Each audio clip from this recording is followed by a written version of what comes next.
Hello traders, it's time for another Spotlight on.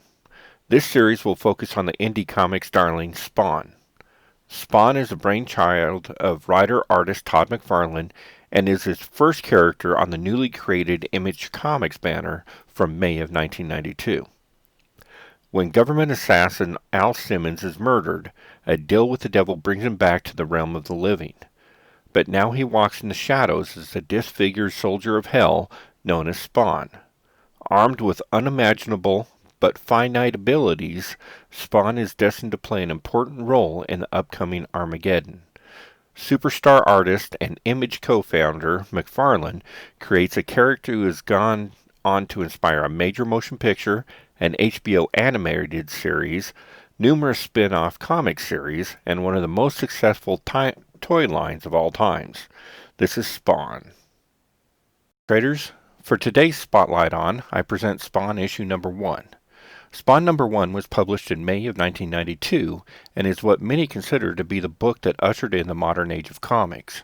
Spawn number 1 was at the very least a book that's long before its time and put indie comics solidly on the map. With 11 established variant editions that include a popular newsstand edition that pushes $150 in value, a black and white sketch variant averaging high sales of about $50, a 3D variant hovering right around a $60 mark, and of course a rare error edition that's topping a whopping $6.7 thousand in a 9.8. Key appearances in this book include the first Spawn, first Salmon Twitch, and the first Malebolgia, the demon that turned Al Simmons into Spawn. This is Todd McFarlane's Spawn number 1. Hello traders, in today's Spotlight On, I'll be covering highlights in Spawn issues 1 through 100. With 25 acknowledged keys in this run, Spawn may be the record breaker in this category.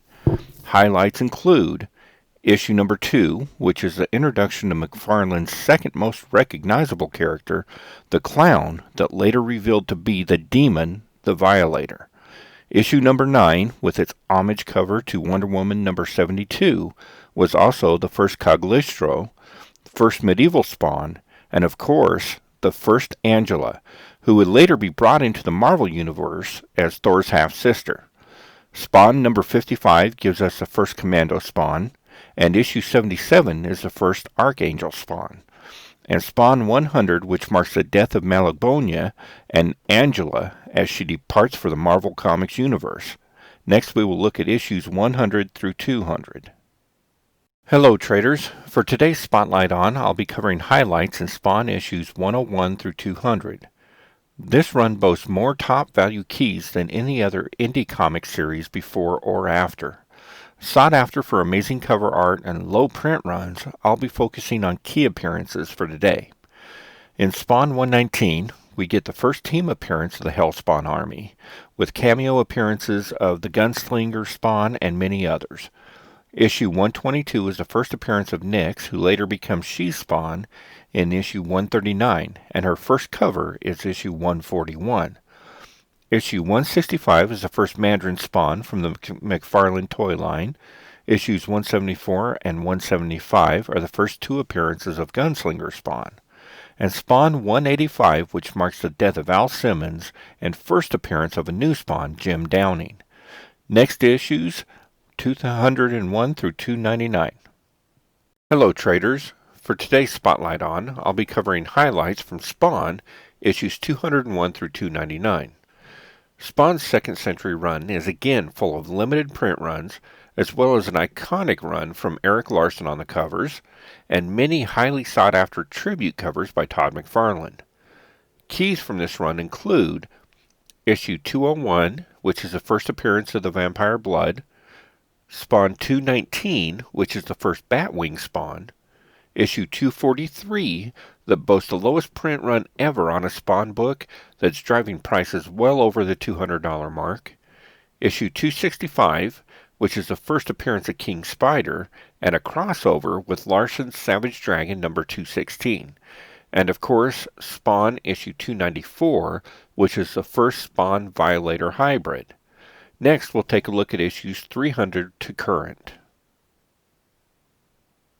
Hey traders, we continue our spotlight on Spawn with issue number 300. With issue 300, Todd McFarlane's Spawn ties with Dave Sim's Cerebus for the longest-running creator-owned comic book. And in typical Todd Father fashion, he celebrates in style with this massive 72-page book and every conceivable Spawn-related creator you can think of.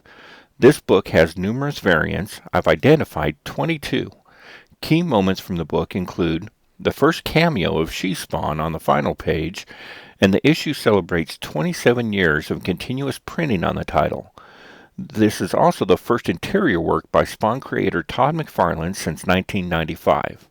Also of note is the series cover swipes from another McFarlane classic cover on Amazing Spider-Man 300 with a gold-foiled New York Comic-Con variant topping $380 in average sales. Next, we finish the Spawn run with its current releases. In today's Spotlight on Traders, we finish our look at Spawn, the longest-running indie title of all time. Starting with the historic issue 301 and the introduction of Ninja Spawn, the title continues to make history. In issue 302 is the first She-Spawn, Jessica Priest. Issue 306, the first appearance and cover of Raptor. Spawn 309 is the first new Gunslinger Spawn with a very popular C cover featuring the Gunslinger Spawn. And with issue 311, Todd McFarlane pays tribute to the late Chadwick Boseman with two versions of a C cover, one being full color and the other being a black and white sketch. A large part of the resurgence of Spawn is the continued quality of art and stories while maintaining its $3.99 cover price.